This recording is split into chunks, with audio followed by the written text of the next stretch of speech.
Boa tarde. Estou aqui para dar as boas-vindas em nome do Sesc São Paulo para mais uma programação do Sesc Ideias, encontros virtuais promovidos sempre às 16 horas no nosso canal do YouTube, com o objetivo de debater questões latentes da nossa contemporaneidade. É com grande satisfação que apresento este encontro. Eu sou Jair de Souza Moreira Júnior, cirurgião dentista, mestre e doutor em ciências pela FAUSP, e componho a equipe do Centro de Pesquisa e Formação do Sesc São Paulo. Fazendo a minha audiodescrição, eu sou um homem branco, com cabelos curtos e grisalhos. Estou vestindo uma camiseta azul marinho e atrás de mim, ao fundo, tem uma parede clara. Quero agradecer inicialmente a presença do público, o aceite dos nossos convidados e aos intérpretes de Libras e estenotipia. Desejo que todas as pessoas que estão nos acompanhando estejam bem, com saúde. Solicitamos que, ao final dessa live, acessem o link do questionário de avaliação que está disponível na descrição desse vídeo. As respostas de vocês são essenciais para o aprimoramento das nossas atividades, para mapearmos nosso público e termos a possibilidade de conhecer temas que são relevantes para nossas ações online. O público está convidado a fazer comentários e perguntas por meio do chat. As perguntas serão repassadas ao mediador e serão colocadas de acordo com a disponibilidade de tempo. O encontro de hoje dá continuidade ao ciclo de encontros intitulado Ciclo Metamorfoses, por uma esperança ativa e transformadora. Nessa terceira edição do ciclo, pretendemos refletir sobre esperança e sonhos. Desde cedo, fomos domesticados na crença de que a esperança é inativa. Cede à paciência infinita e, portanto, é passiva.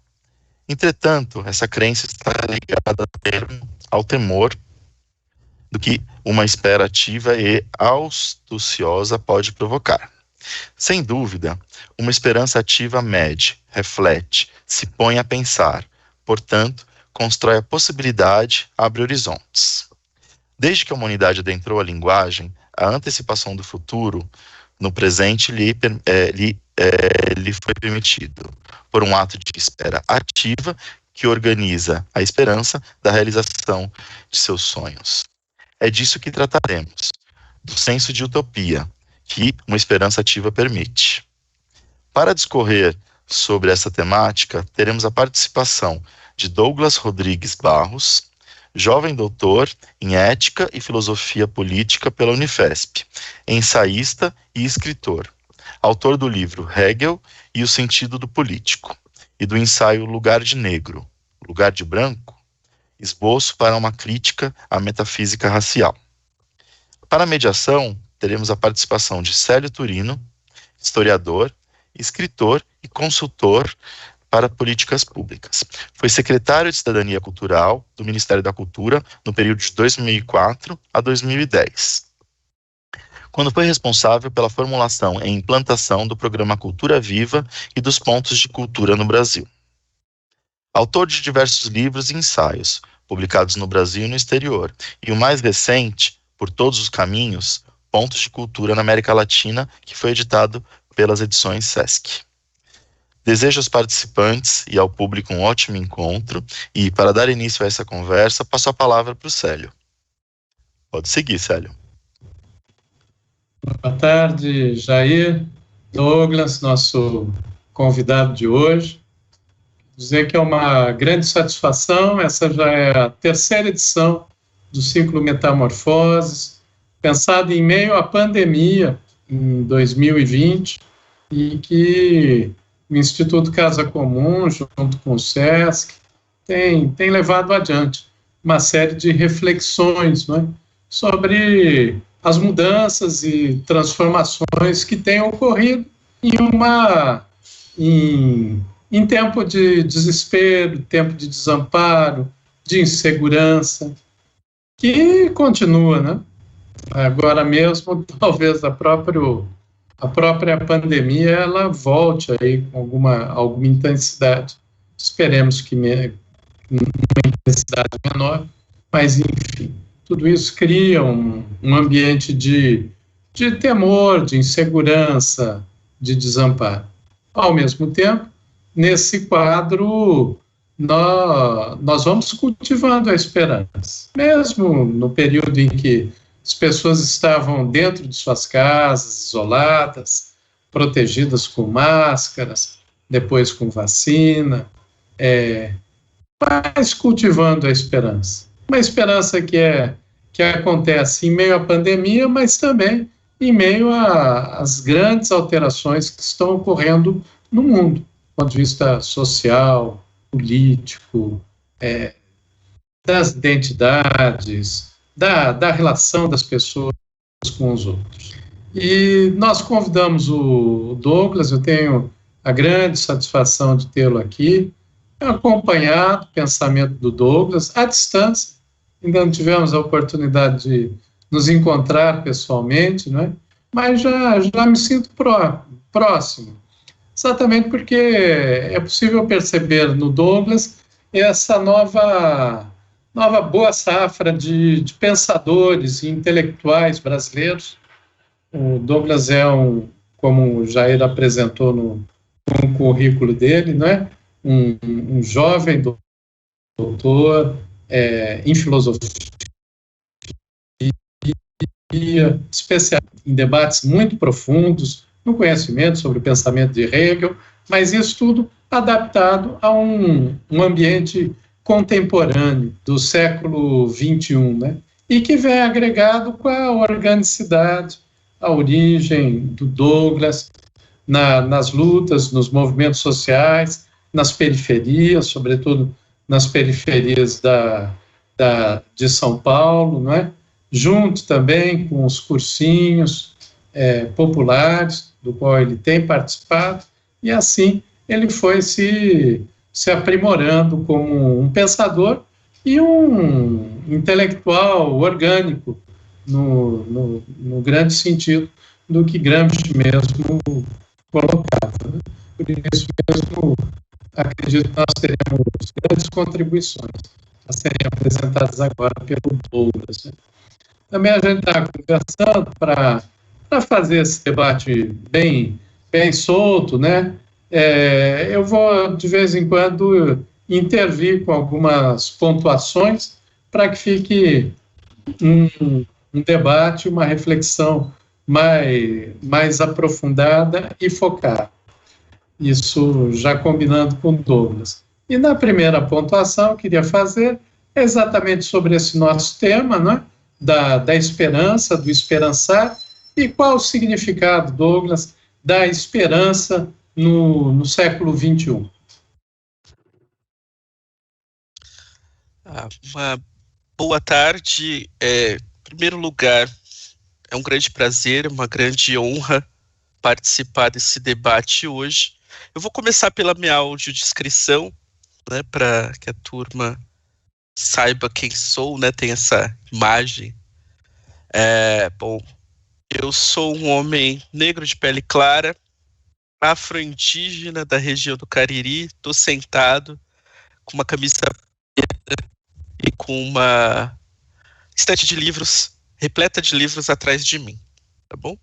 É um grande prazer, eu agradeço aí pelo convite e já vou começar então a tentar problematizar a grande questão que o Célio traz. Em primeiro lugar também, Célio, é um prazer falar com você, ainda que de maneira virtual, né? É um prazer que a gente pelo menos possa, ainda que de maneira virtual, trocar essa ideia. Agora, é engraçado como o significado de algumas palavras, na aurora do século XXI, elas supostamente perdem o sentido. E claro, isso tem a ver com as transformações que foram operadas na forma de reprodução da nossa vida social. E aqui é interessante pensar que a América Latina é um lugar especial quando a gente busca pensar sobre o significado de esperança. Porque durante uma boa parte do século XX, eu diria que a América Latina concentra as esperanças de grande parte das populações mundiais. E isso porque, apesar do registro autoritário e violento das ditaduras, que foram inclusive operadas pela famosa Operação Condor, né? Ainda assim, a despeito dessa violência autoritária, ainda assim a América Latina surgia como um local em que as contradições acentuavam uma possível transformação no que se refere ao curso do mundo.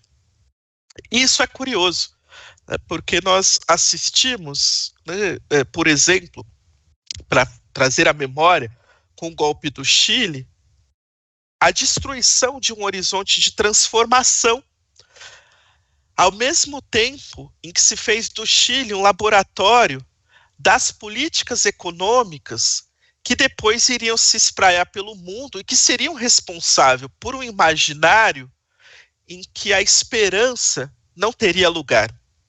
Isso é muito curioso, né? Então, ao mesmo tempo em que a América Latina concentrou um importante polo de tentativa de transformação, né, radical, era nela que também se tentava sepultar grandes sonhos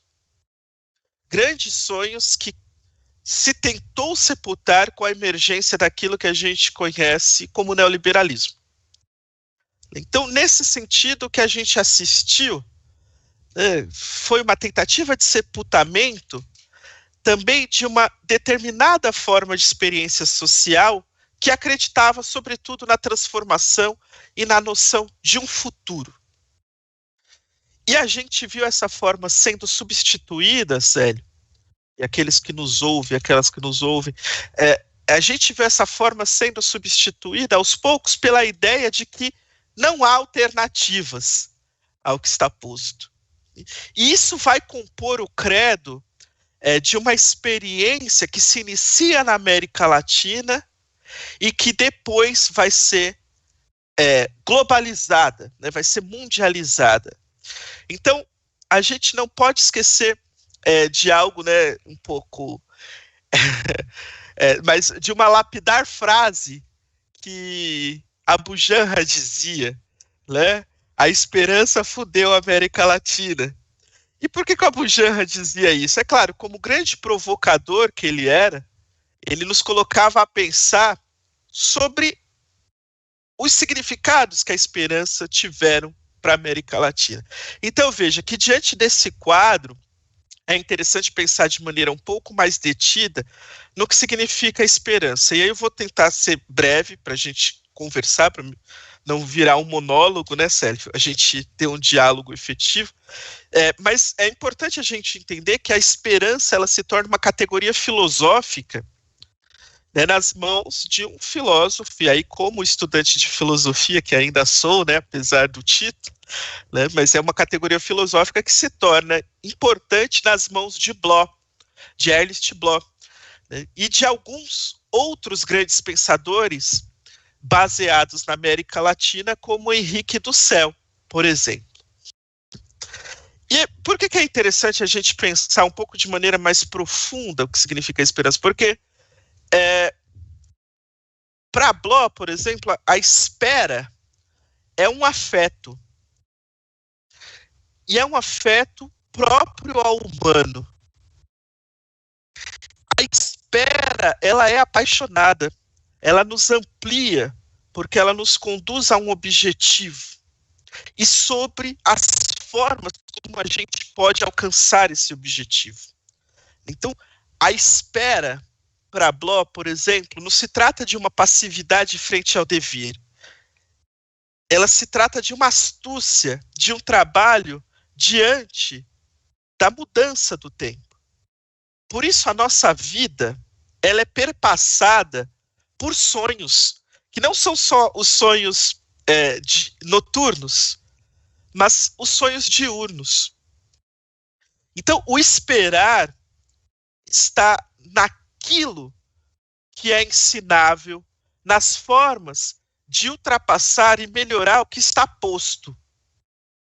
Então, o que isso nos mostra é que há uma forma de esperar causada por um sonho diurno que não é meramente contemplativo, que não meramente aceita as coisas como são, mas que nos impulsiona a participação ativa naquilo que a gente quer transformar. É aqui que os sonhos diurnos, né, como o Jair falou, vamos falar de sonhos também, né, esses sonhos diurnos, eles se tornam mais plenos, mais compreendidos. E para que isso se execute, é necessária uma reflexão que se ponha na tentativa de transpor aquilo que limita a nossa existência ao que é dado. Então veja que o pensamento serve para transpor os limites aparentes da nossa existência social. E o pensamento, ele captura, portanto, ao vislumbrar esses limites, e daí o esforço do pensamento, né? Quando o pensamento vislumbra esses limites, ele nos convida a ultrapassar esses limites. Isso tudo parece, assim, algo muito abstrato, mas quando a gente pensa na história humana, no curso que a história humana teve, nas transformações que ela executou ao longo do seu percurso, a gente entende, por exemplo, algo muito básico que eu gosto de sempre tocar, né? Porque nós naturalizamos as conquistas que fazemos, né? Por exemplo, algo infantil, da lógica infantil, por exemplo, voar, não é? Quer dizer, o desejo de voar, que sempre foi algo muito impossível na maior parte da história humana, foi atingido. E esse voar que é atingido, né, através do desenvolvimento da humanidade, advém de uma noção de futuro, né, de uma noção de projetar um futuro. Né? Então, para Bloch, todos nós, na medida em que almejamos algo, vivemos do futuro. O futuro é aquilo que nos dá o esperado. E quando a gente constrói ele nos dá o que é esperado. É aqui que surge a esperança, né? Que é essa capacidade de mediação. Veja, a esperança não é uma espera passiva diante do dado. A esperança é a capacidade de mediação e transposição dos limites do que está posto como norma, como aquilo que é naturalizado. E para fazer isso, a esperança requer o futuro. Né? Então, veja, quando a gente olha para o século XXI, o que a gente tem é uma técnica de governo globalizado, em que o futuro não existe mais. Não há mais alternativa, estamos sob a égide do fim da história. E aí é sempre interessante pensar que na organização daquilo que a gente chama de esperança, há algo que se antepõe, se contrapõe a essa esperança, que é o medo. E o medo, ele pode ser dividido em dois pontos. Né? Um medo subjetivista, que se apresenta como nihilista, e Célio, na nossa contemporaneidade, eu cheguei à conclusão de que vivemos uma sociedade nihilista. É claro que isso não elimina as contradições, né?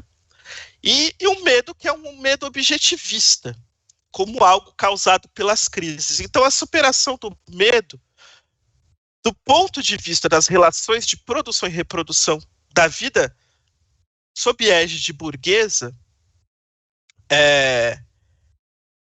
são passíveis de serem transformadas, de serem superadas, quando a gente superar também essa forma de reprodução da própria vida moderna burguesa.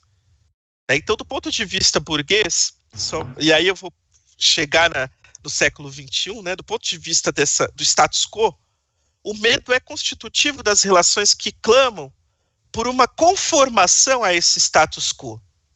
Então, a esperança se contrapõe a essa conformação. Então, como falar de esperança do século XXI, antepondo uma esperança concreta que rompe subjetivamente contra o medo e que não tem medo da mudança. Essa é a esperança que devemos começar a cultivar para já, né? no século XXI. Uma esperança que não é uma espera passiva, mas uma espera ativa, astuciosa, que possa recolocar o futuro como um horizonte. Seria isso, mais ou menos, Célio. Douglas, muito interessante isso que você coloca a respeito do medo, né? E é um medo em relação ao estranho, ao desconhecido, né?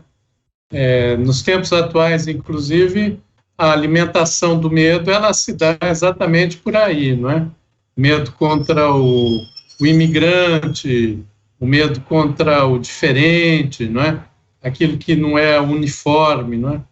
E aí me chama a atenção, e eu gostaria que você desenvolvesse, sobre essa relação com a alteridade, porque nos tempos atuais tem sido muito comum a gente reforçar políticas de identidade, que são absolutamente necessárias, porque se a pessoa ela não sabe quem ela é, se as comunidades, se as sociedades não conseguem se auto-identificar, se auto-reconhecer, elas não vão conseguir estabelecer um diálogo com o outro. No entanto, tem havido, de forma deliberada, um bloqueio na prática da alteridade, aí, sobretudo, na manipulação do pensamento sociopolítico, mais caracterizado como da extrema-direita, mas não só. Então, eu queria que você desenvolvesse um pouco isso, sobre essa relação entre medo, quebra do medo e esperança, e a alteridade.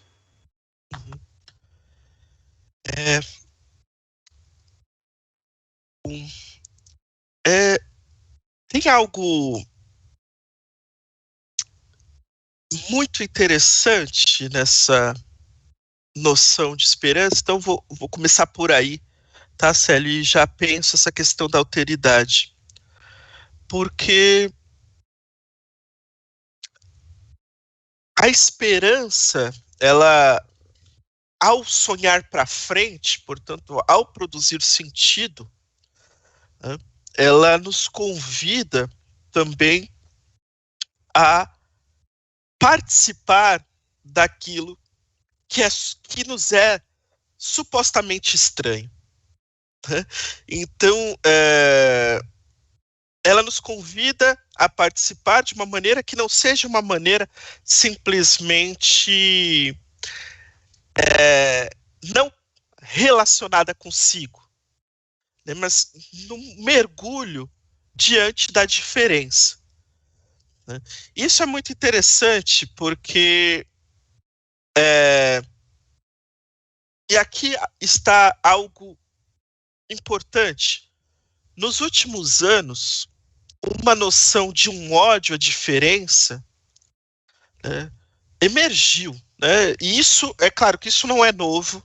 Né? Se nós pensarmos a história do século XX, ou se a gente pensar a história do século XIX, aquilo que condiciona a noção de racialização social, aquilo que as heranças que o colonialismo nos legaram, a gente vai entender que, bem, esse ódio à diferença, ou esse temor, ou a fobia à diferença, sempre foi uma tônica da modernização do capitalismo. Agora, durante a história do século XX, isso alimentou violências inauditas, né, violências radicais contra o outro, mas, e aí eu estou falando, sobretudo, no século XX, das grandes guerras, né, da Segunda Guerra Mundial, e quando a gente sai dessa Segunda Guerra Mundial, há uma espécie de suspiro. Claro, não é um suspiro de alívio para os países do terceiro mundo, para os países do sul global, certo? Mas é uma tentativa de um novo consenso que se elabora no centro do capitalismo para permitir, pelo menos de maneira ainda que hipócrita, a diferença. Então, o que marca a história da modernidade é essa fobia à diferença que vai ser muito bem descrita por um outro filósofo que é Bembe, né? No Crítica da Razão Negra, por exemplo. Agora, no final do século XX, início do século XXI, essa ideia, essa nova organização de horizonte que se baseia numa fobia ao outro, ela começa a emergir. E emerge com ela uma ideia de que devemos nos fechar naquilo que a gente supostamente acredita ser e que compõe a nossa identidade. Só que veja, Célio, a questão problemática aí é que nessa dinâmica de final do século XX, início do século XXI, há uma ideia de uma identidade sem o outro. Né? E aí, bom, se reivindica certos supremacismos. Né? O problema dessa noção, que vai ser incorporada depois pela extrema-direita, é que toda forma de identificação, toda forma de construção da identidade se baliza pelo outro. Então, nesse caso, Célio, o mais importante para nós é realmente entender que a diferença, a alteridade, é justamente aquilo que reforça a nossa singularidade. Quer dizer, eu só posso ter uma identidade sendo atravessado pelo outro.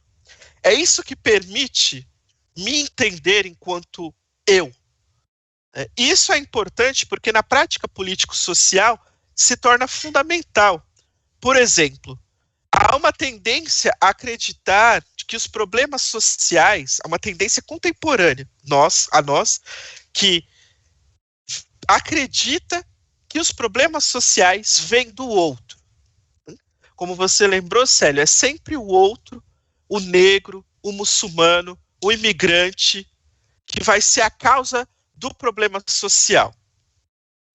Essa postura da extrema-direita, que é baseada no afeto fóbico, no afeto do medo, precisa ser vencida por nossa posição de acolhimento da diferença, acolhimento do outro, mas sem, eu diria, acreditar que essa diferença seja fechada a nós. Entende? Isso é importante ressaltar, porque acredito que a gente deve superar, inclusive, sério, a ideia de tolerância.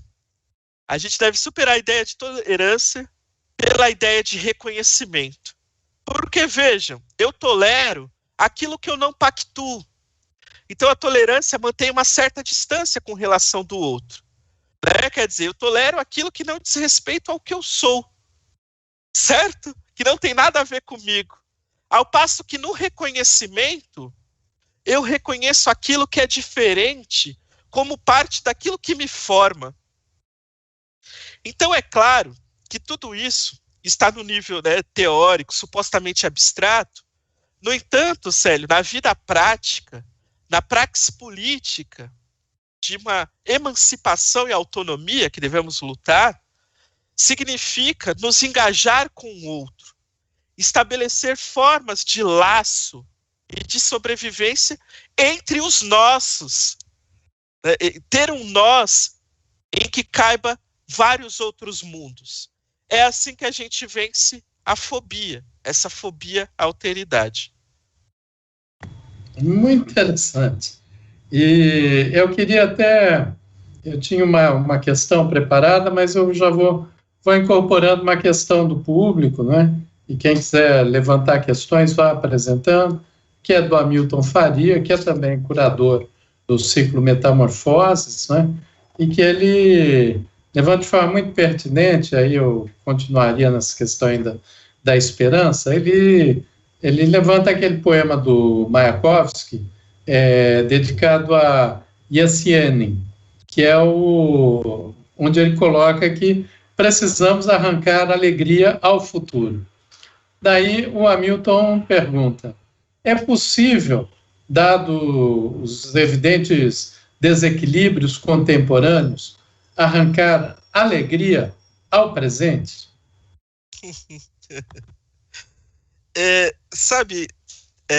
Tem algo que eu acho de uma astúcia muito interessante, pensada...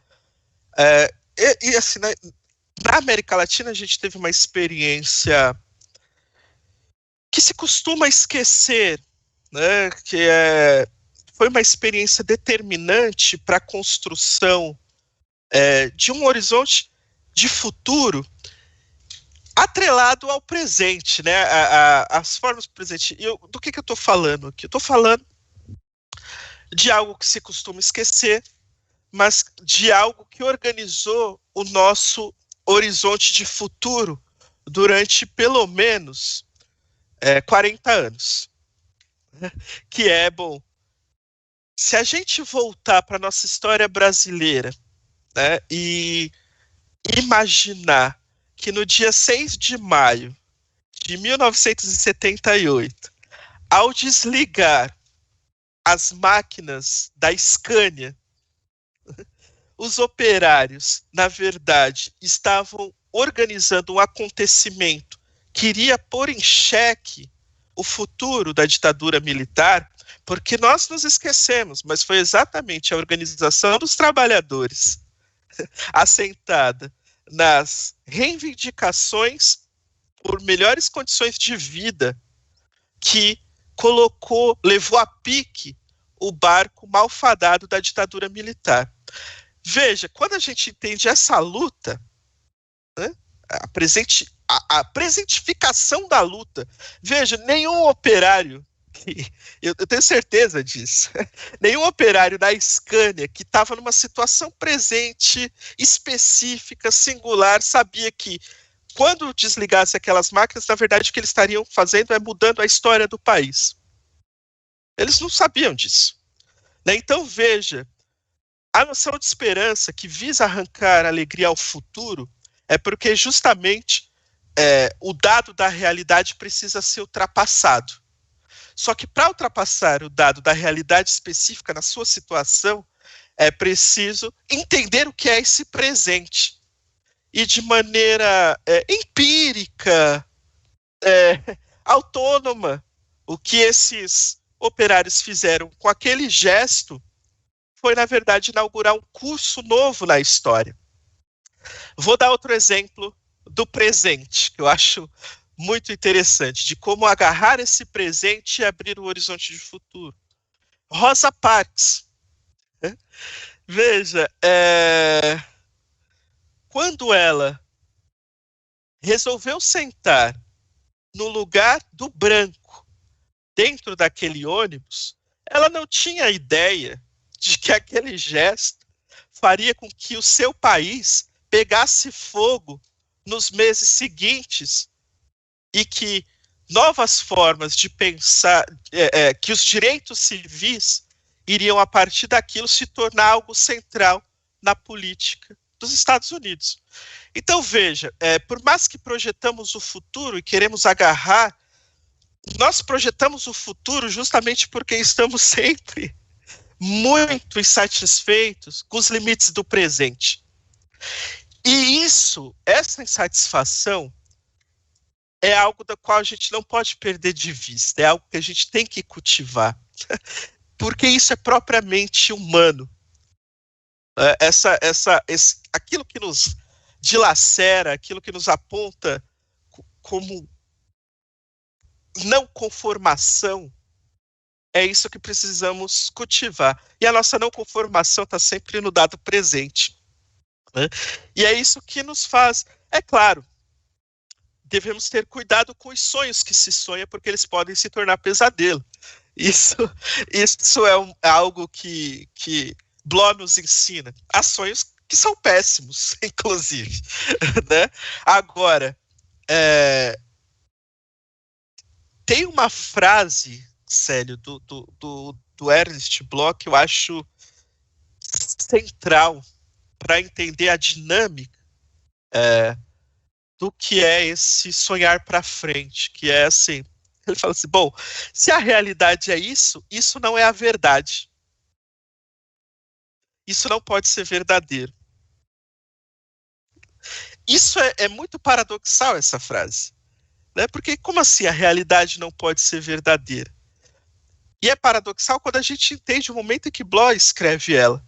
E aí quando a gente entende quando a gente entende o momento em que Bloch escreve ela, a gente entende o porquê nem sempre a realidade pode ser verdadeira. Porque ele está falando da ascensão do nazismo. E ele está falando, olha, essa realidade que se configura agora não é verdadeira. A gente precisa entender onde está a verdade da dimensão humana.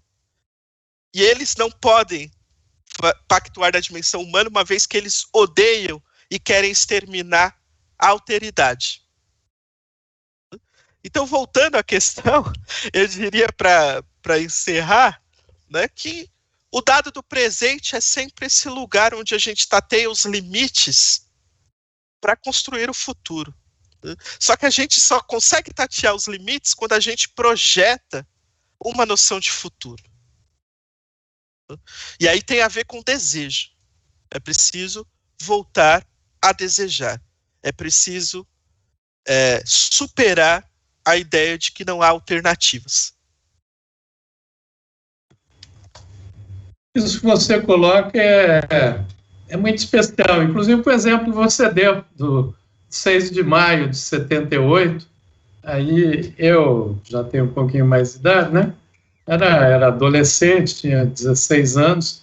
Eu recordei que eu comprei o jornal Movimento, que era da imprensa alternativa à época, lá em Campinas, e sentei numa praça e li sobre as máquinas paradas na fábrica da Scania, isso em São Bernardo do Campo. E aí tudo o que houve de mudança de ciclo na história do Brasil, a gente sabe como o que ocorreu, né? Então, de fato, as pessoas elas não têm a dimensão histórica do momento em que elas estão vivendo, né? Exatamente porque tem essa contradição, o tempo biológico e o tempo histórico, né? Ela tem um limite biológico e as ações que nós fazemos também, elas acontecem no momento, mas a gente nem sempre consegue projetá-las nas consequências para o futuro.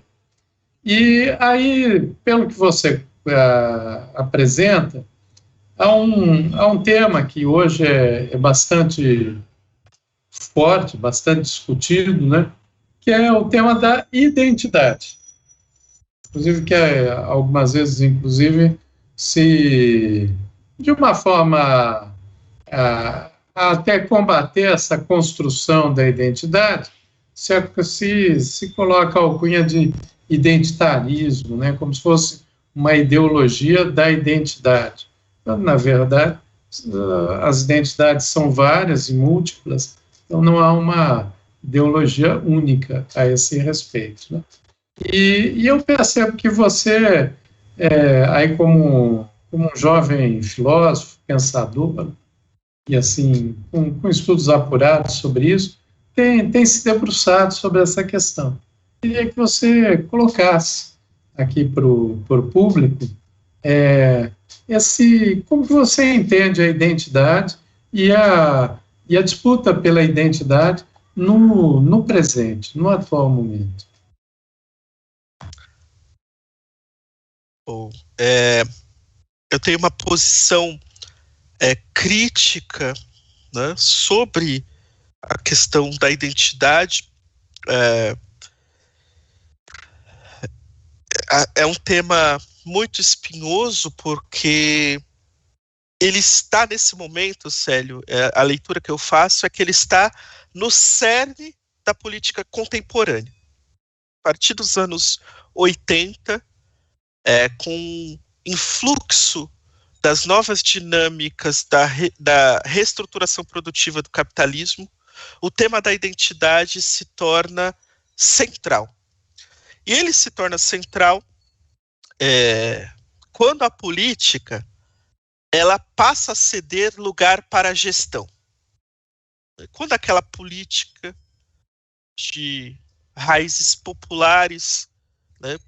Veja, a política entendida como conflito, como luta de classes. Quando essa política há uma tentativa de suplantar a noção de política para as formas de gestão que orientam as novas formas de reprodução do capitalismo contemporâneo, essa política cede lugar para a gestão.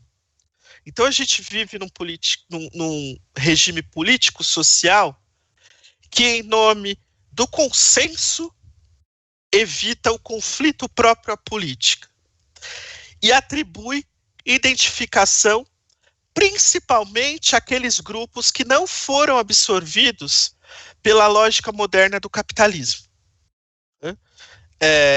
Então, por que a identidade se torna central? Porque ela se torna fundamental para as formas de gestão do capitalismo contemporâneo, no sentido de que ele precisa evitar conflitos para manter os afluxos do mercado e a circulação global de capitais. Agora veja, tudo bem, isso por um lado. Por outro, é interessante a gente pensar o seguinte, sério, que a identidade, quando a gente trata a identidade tanto na psicanálise quanto na filosofia, a gente deve lembrar que a identidade se trata de uma ilusão subjetivamente necessária. Por que ela é subjetivamente necessária? Porque ela organiza, atenção para a palavra, né? Porque é uma palavrinha, ela organiza a nossa fantasia de si. Quer dizer, nós fantasiamos o que somos. Eu sou o Douglas, eu sou doutor em ética e filosofia política, né? Sou afro-indígena da região do Cariri. O que isso significa exatamente? Né? Agora, ao mesmo tempo que a identidade nos organiza essa fantasia que a gente faz sobre nós mesmos, atravessar a fantasia é fundamental.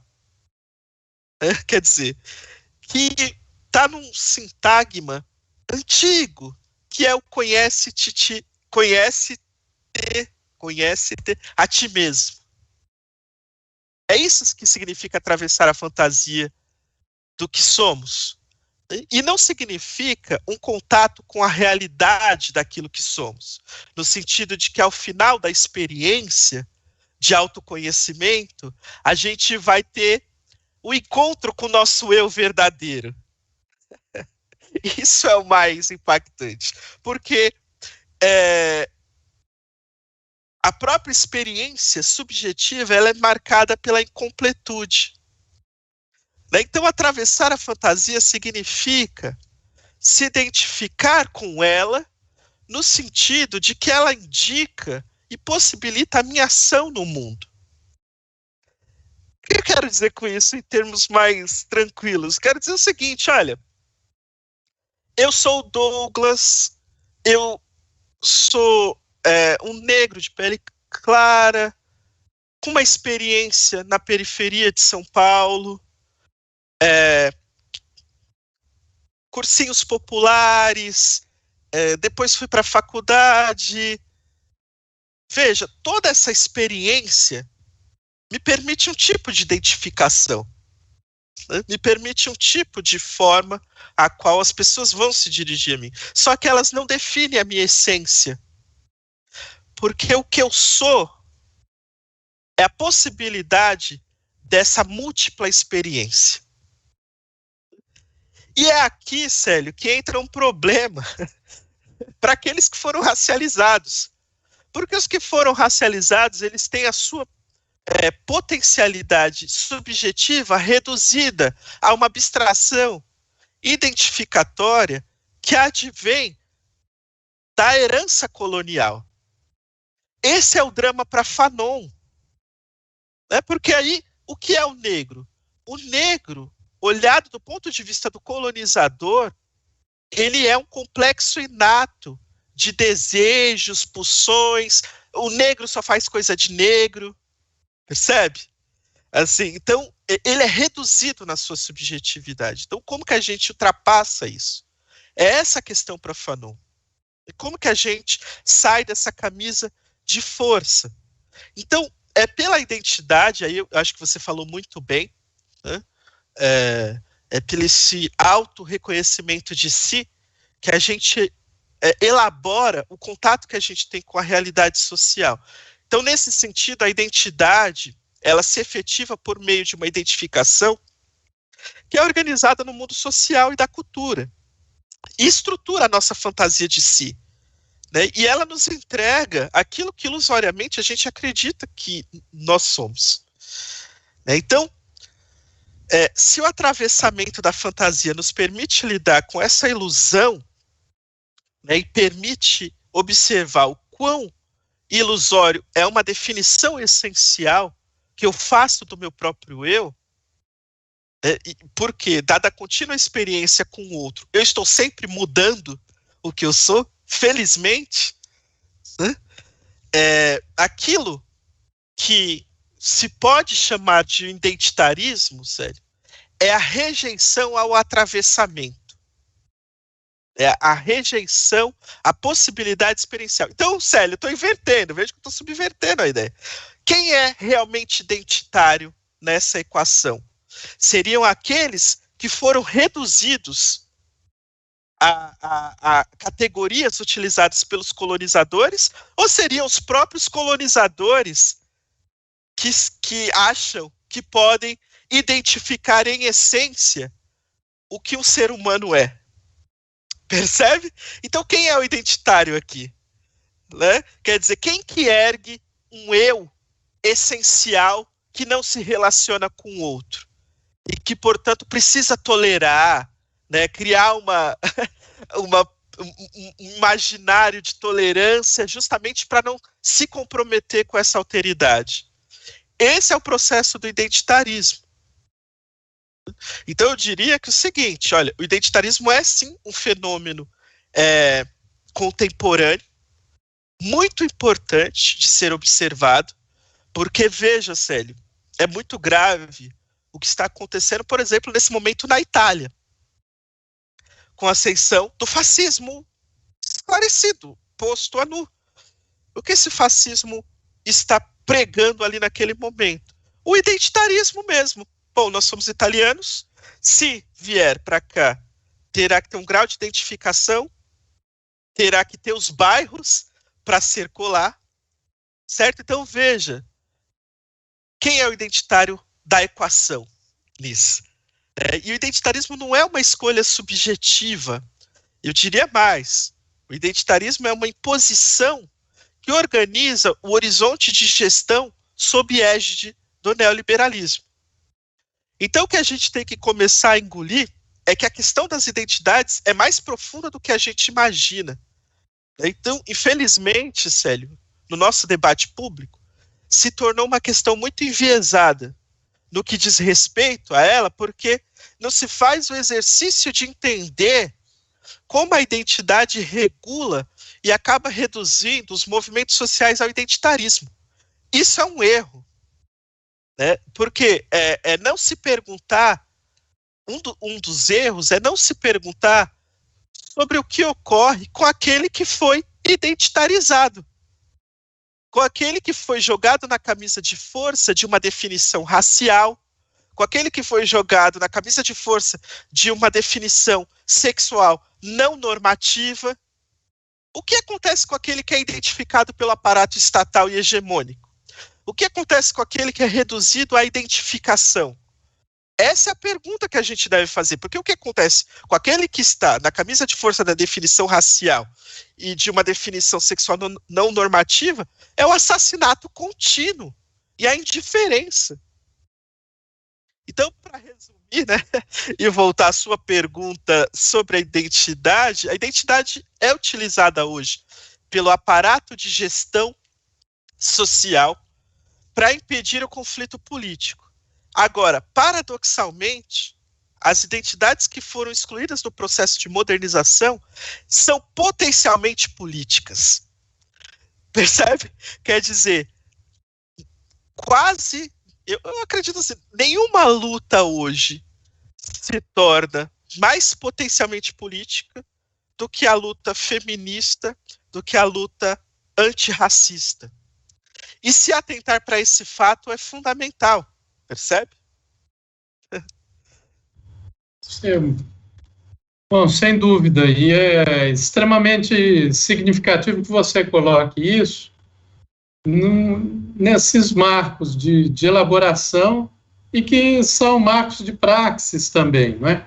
E que, ou seja, quando a gente fala da esperança, a esperança não é algo abstrato, porque a vida em cada categoria se estabelece, né?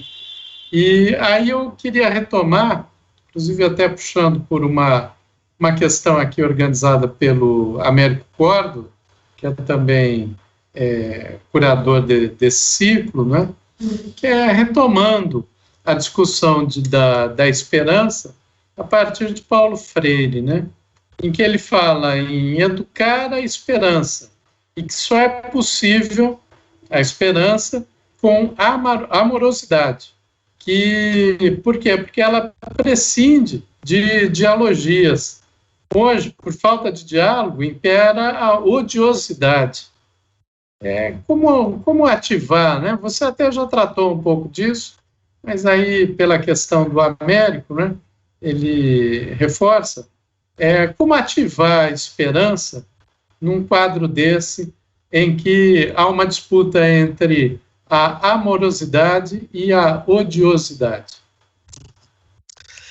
Eu começaria pelo seguinte, né, dizendo o seguinte, que que o mundo moderno capitalista, ele foi incapaz de destituir as esperanças, né? E por ser incapaz de destituir as esperanças, o mundo burguês, então, tratou de limitar a esperança às formas de sua visão de mundo.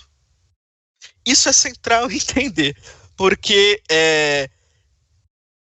quando esse mundo organizado pela exploração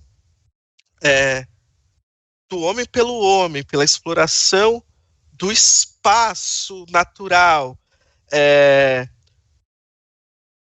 quando esse mundo organizado a partir da reprodução em prol da mercadoria, ele se deu conta de que não poderia destituir as esperanças, porque as esperanças é aquilo que compõe o significado mais profundo do ser.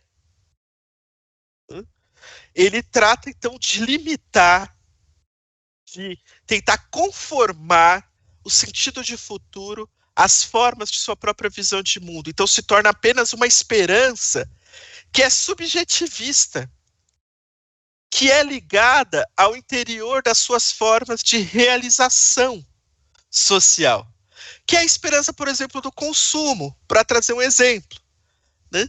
Ou uma esperança ligada ao mundo além. Então, trata-se de uma manutenção nihilista da vida. É como se a esperança só pudesse ir até um certo ponto, né? Quer dizer, a sua noção de futuro só vai até ali, você não ultrapassa aquilo, porque senão vai dar problema. Então se trata, veja, de uma construção de desejo ligado às formas de operação de sentido da vida capitalista. Então, consumo, realização profissional, satisfação pessoal, são algumas das formas de compreensão do sentido da esperança no interior da vida do capitalismo.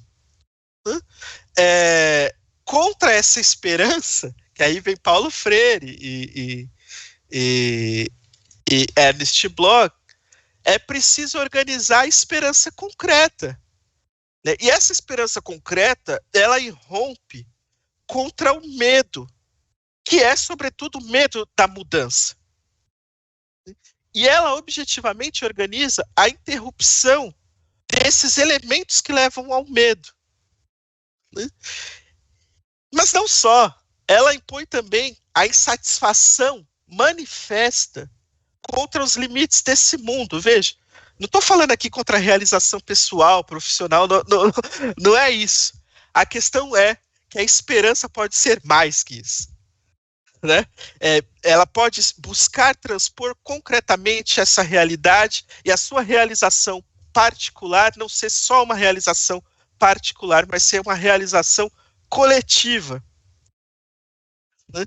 Então, tem uma questão, né? Se a esperança é essa astúcia, né, que não está ligada só a uma realização do eu, mas um eu que busca se realizar, ao se realizar socialmente, ao ultrapassar os limites do dado bruto. Veja, a extrema-direita avança no mundo inteiro. Isso não significa que nós devemos nos ater aos limites que ela impõe. E aí, veja, aqui tem algo interessante, né? Porque para Bloch, o Marx vai ser aquele que representa a reviravolta na tomada de consciência para transpor esse dado bruto. É claro que essa busca por transpor, por ultrapassar o meramente existente, exige da nossa consciência, da nossa ação, uma intenção de ultrapassar, um desejo por superar os limites que esse mundo impõe. Portanto, é sempre incompleta. e permanece como um ainda não consciente. Esse ainda não consciente é muito interessante, porque muitas vezes ele se traduz num gesto que não mede as suas consequências, que não está interessado em medir as suas consequências também, porque nesse gesto o que a gente vê é: não dá mais para ser assim, é preciso mudar. Então, isso é interessante, né? Porque ao mesmo tempo que há esse gesto de potencial transformação, a esperança como tal, ela não aparece na história das ciências. É muito interessante isso, né? Porque ela permanece como uma sombra constitutiva do alcance do desenvolvimento científico, mas que é tangenciada pelo conhecimento científico.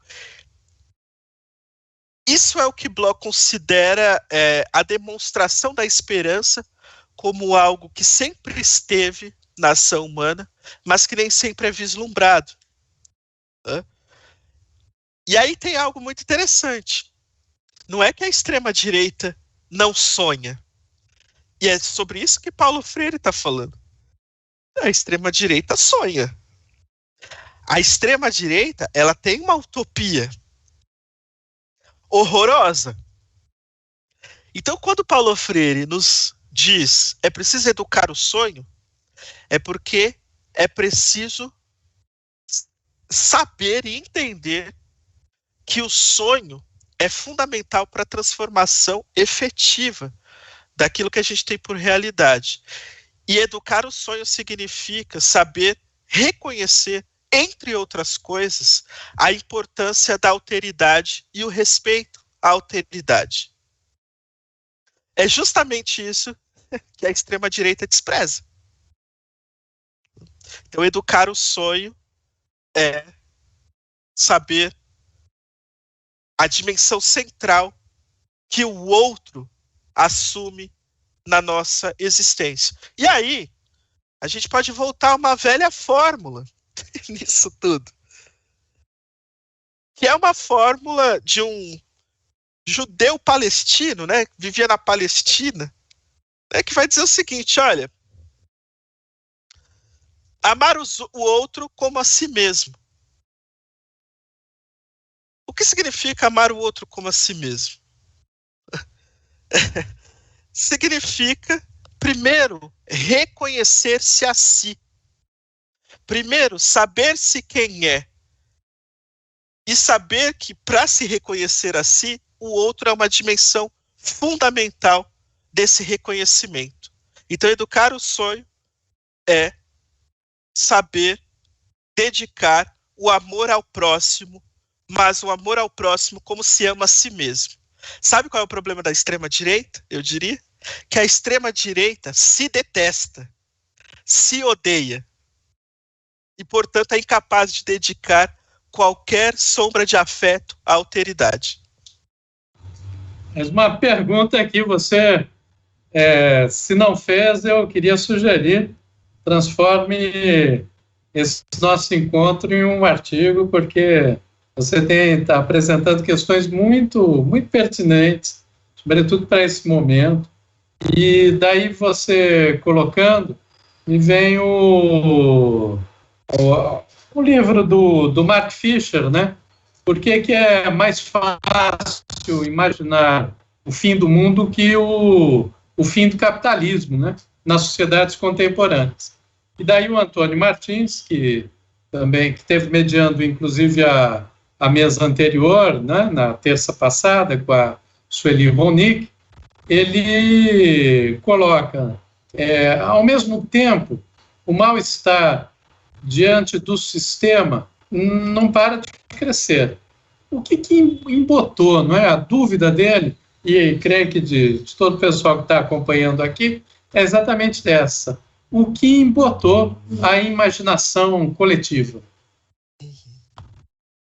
Dentro dessa ideia do educar os sonhos, inclusive, do Paulo Freire, né? É interessante, né? Teria várias linhas para a gente seguir para tentar entender esse embotamento, né? Em primeiro lugar, assim, são muitas dimensões aqui, mas eu vou, de maneira um pouco grosseira, ir na mais geral, porque não dá para ir nas específicas. Então, eu vou ficar com a mais geral, que é o seguinte: me parece, isso serve como uma hipótese, né, que uma das dimensões centrais do capitalismo contemporâneo foi o sequestro do desejo. Veja, se o capitalismo fordista ele tinha a dimensão de deixar regras muito claras e rígidas, de apresentar um senhor, um capataz que ficaria do seu lado vendo a sua produção. Esse capitalismo fordista com regras muito claras e específicas cede lugar a uma nova forma de gestão do capitalismo que tem a ver, sobretudo, com a captura do desejo. Se antes havia um entendimento de si como componente de uma classe, a reestruturação produtiva permitiu que esse reconhecimento de si como parte de uma classe fosse obliterado para fosse alterado para um reconhecimento de si como um eu empreendedor. Esse eu empreendedor, que nasce com as novas formas da gestão da vida social, ele vai ser capturado numa multiplicidade, num arco gigantesco de formas aparentemente não coercitivas, mas de dominação do próprio imaginário individual. Vou dar um exemplo assim, básico, porque é o que me veio agora e eu acho que ilumina tudo isso que eu estou falando, que é o seguinte: se em algum momento na história do capitalismo, numa zona muito fechada chamada Europa, né, que a Europa cabe no Brasil, não vamos esquecer disso, né? O Brasil ainda é maior que a Europa, mas nesse cadinho de mundo em que disseram que um dia existiu algo chamado como welfare state, estado de bem-estar social, né, nesse cantinho do mundo em que se operacionalizou durante os chamados 30 anos gloriosos, né, que o sul do mundo não viu, mas que dizem que existiu lá, você tinha uma ideia de um bem-estar social. Essa ideia de um bem-estar social foi transmutada, transfigurada para a ideia de um bem-estar individual, que se reproduz de maneira ativa em todos os parâmetros da vida social, por exemplo, na literatura de autoajuda, no desmonte concreto da assistência à saúde. Então veja que é muito interessante isso, né? Nas academias, bom, já que você não tem mais um bem-estar, um cuidado socialmente digno através de uma boa saúde pública, então o que você faz? Vai para academia, come só salada. Isso tudo bem, né? Não estou falando assim, não seja o fitness, gente, não é essa a questão é como isso aparece como um aparato que vai capturando o nosso desejo, né? Que vai sendo reorientado para as formas da própria reprodução da vida social atual. Então, isso é um elemento perspicaz e fantástico do capitalismo contemporâneo. O sequestro do desejo. E esse sequestro do desejo poderia entrar em coisas um pouquinho mais diletantes, mas que talvez serviriam para quem nos ouve depois buscar. Esse sequestro do desejo impõe no seu lugar a demanda, que é a traição do desejo. Enfim, isso é algo da psicanálise, né? Tá muito ligado à ideia de Lacan, porque Lacan ele vai se dar conta um pouco disso. Ele vai falar, olha, hoje as formas de dominação, ele está falando isso nos anos 70, que é um marco divisor da reestruturação capitalista, né? Ele vai dizer, olha, hoje as formas de organização do desejo e da repressão não estão mais na repressão direta, mas na tentativa de que o indivíduo introjete em si mesmo o seu senhor. O que isso significa? Que nós introjetamos o próprio patrão e acreditamos no empreendedorismo de si.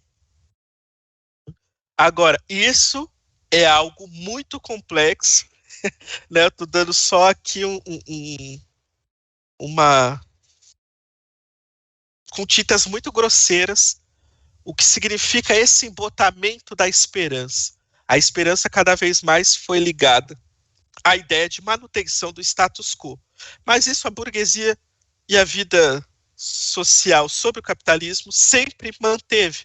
A questão é, então, como a gente esperançar para além do que está posto. Daí o que você coloca, me ocorre o seguinte, né?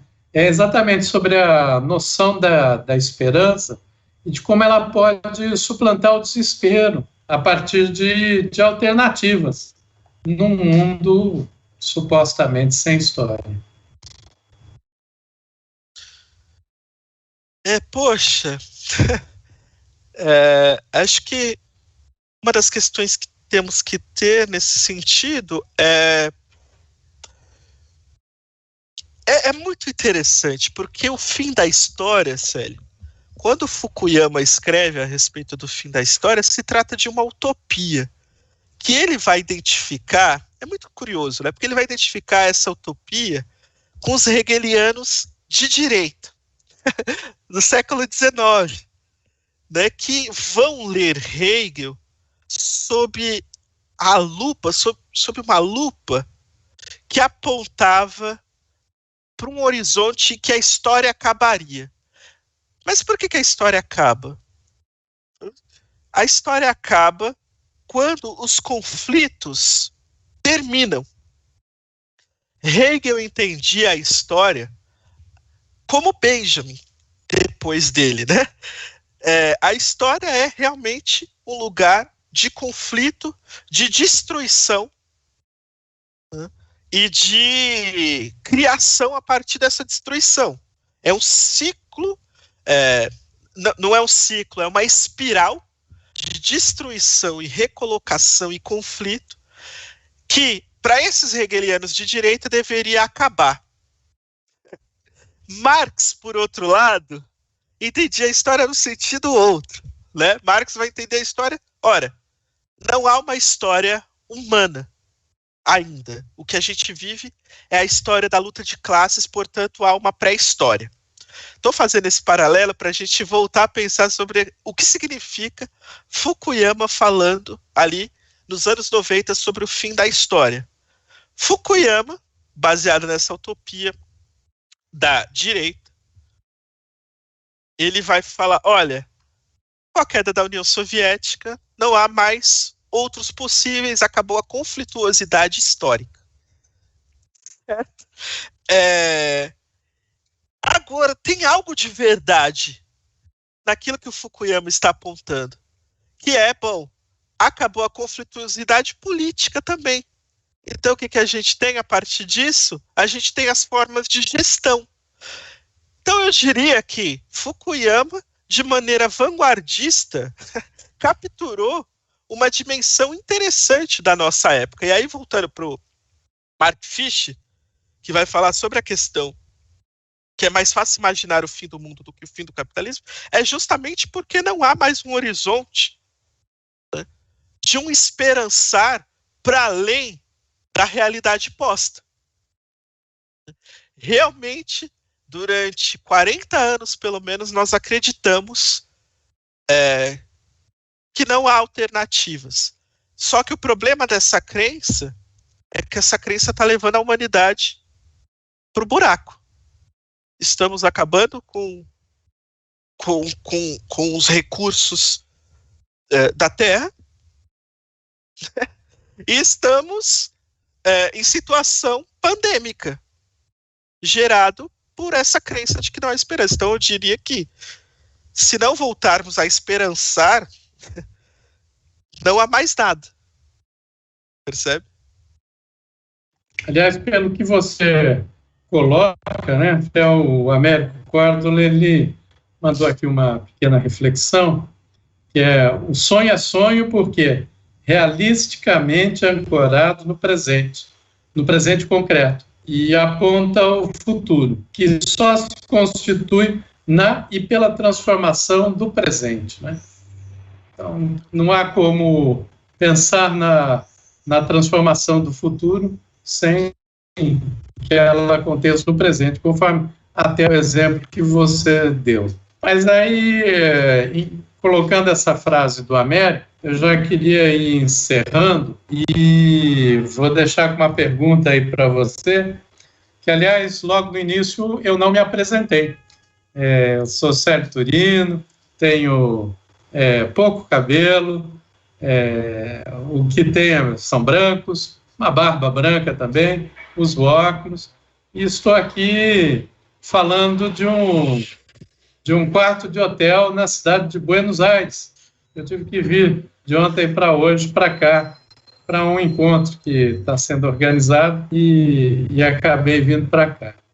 E exatamente por estar fora do Brasil nesse momento, né? Volto logo, em segunda-feira já estarei de volta. Mas é que eu queria encerrar com uma pergunta, você aí discorra para a gente, né? Há esperança para a América Latina?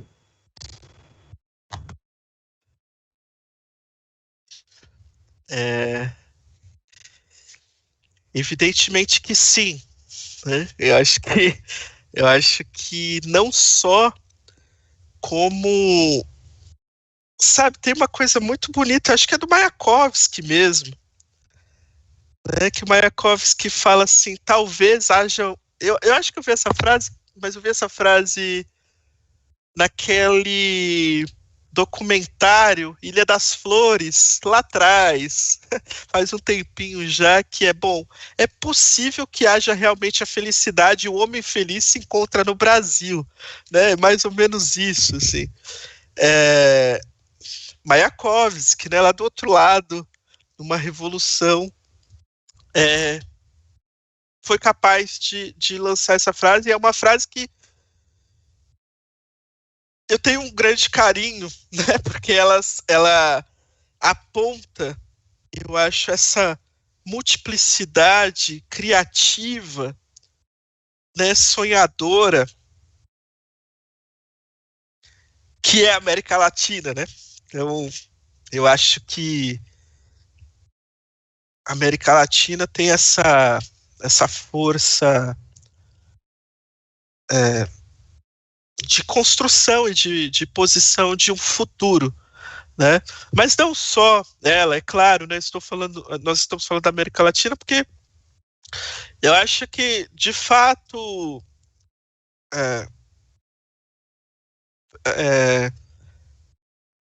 nesses locais onde não houve a contemplação, a absorção total, né, da vida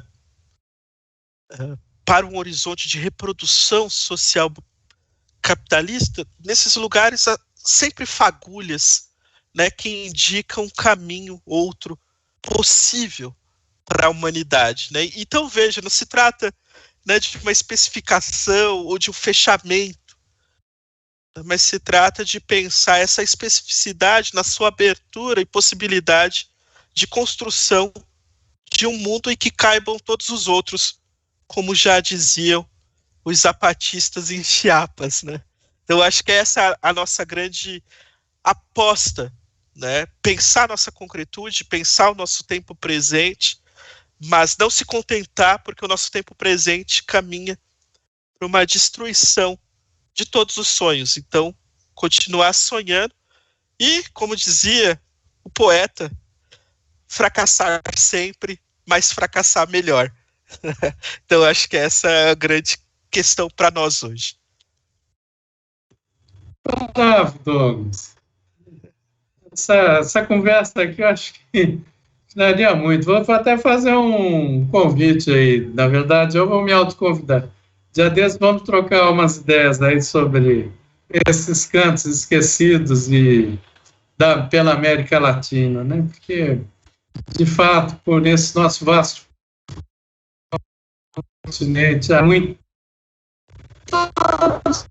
humanidades, por todos os problemas que a gente possa dizer, com genocídios, holocausto da escravidão, maus tratos, desprezo aos pobres, todas as mazelas que nós conhecemos, mas vai sendo cultivado por baixo uma outra esperança, uma outra humanidade. Darcy Ribeiro também, né? Darcy Ribeiro percebeu isso de uma forma muito intensa, né? Queria agradecer imensamente, Douglas. Acho que o sentido, inclusive, do Sesc Ideias e aqui do ciclo Metamorfoses é exatamente esse.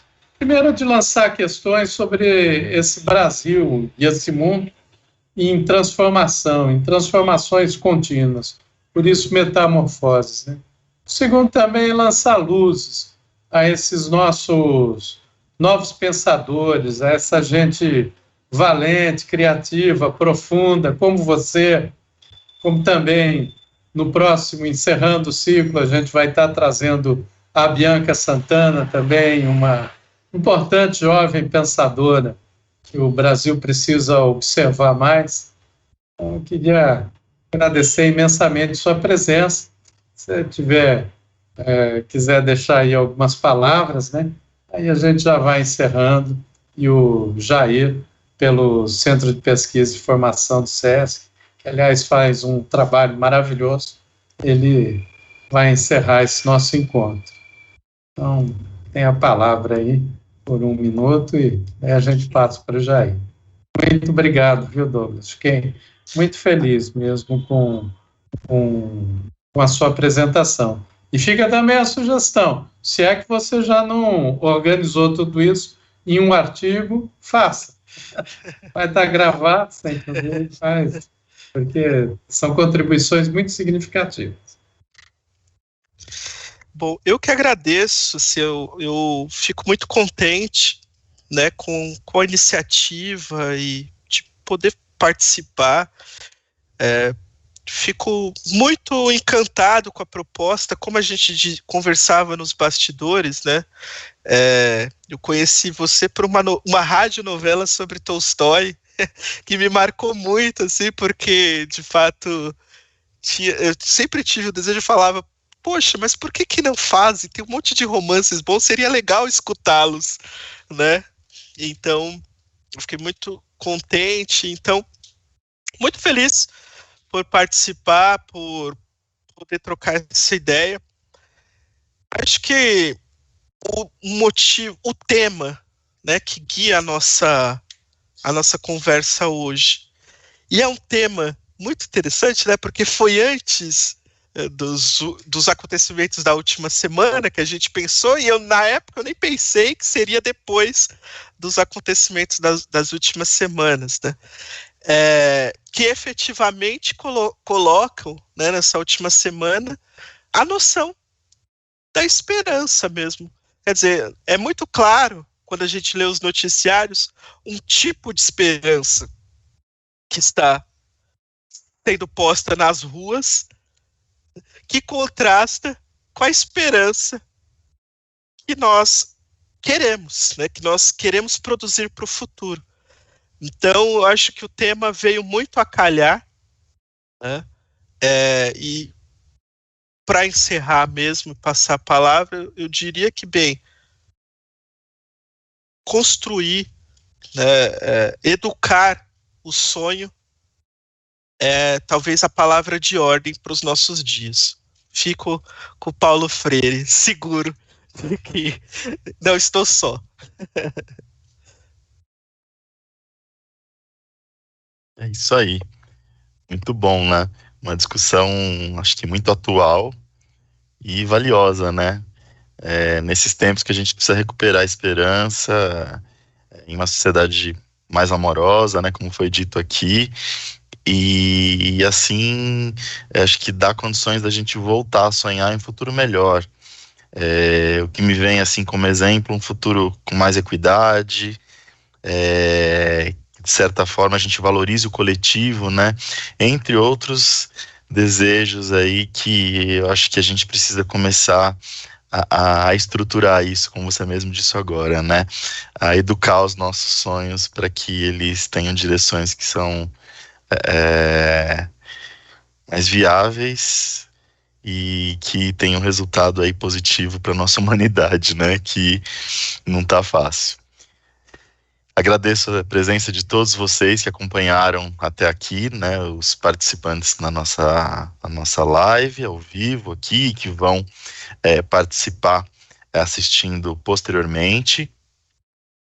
Reitero os agradecimentos ao Douglas, foi muito interessante te ouvir, e ao Célio Turino, que sempre traz reflexões e faz a gente pensar e refletir sobre, de fato, que a gente tem que, como a gente tem que caminhar, né? Aproveito também para agradecer aos intérpretes de Libras, né? A Rafaela e a Camila, e a Adriana, que está responsável hoje pela estenotipia, que foi fundamental, né, para a gente realizar esse encontro acessível. Ressaltamos que essa conversa ela vai permanecer gravada e vai ficar disponível no nosso canal do YouTube.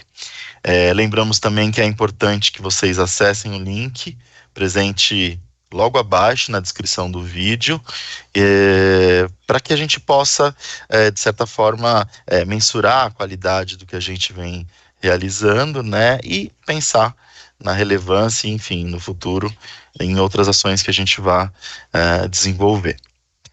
Desejo a vocês uma boa tarde, né, a todos que estão presentes aqui e que possivelmente possam vir a assistir depois. E lembro que a nossa próxima atividade, dentro do Sesc Ideias, que faz parte desse ciclo Metamorfose, vai acontecer na próxima quinta-feira, no dia 17/11, que é a última atividade do ciclo.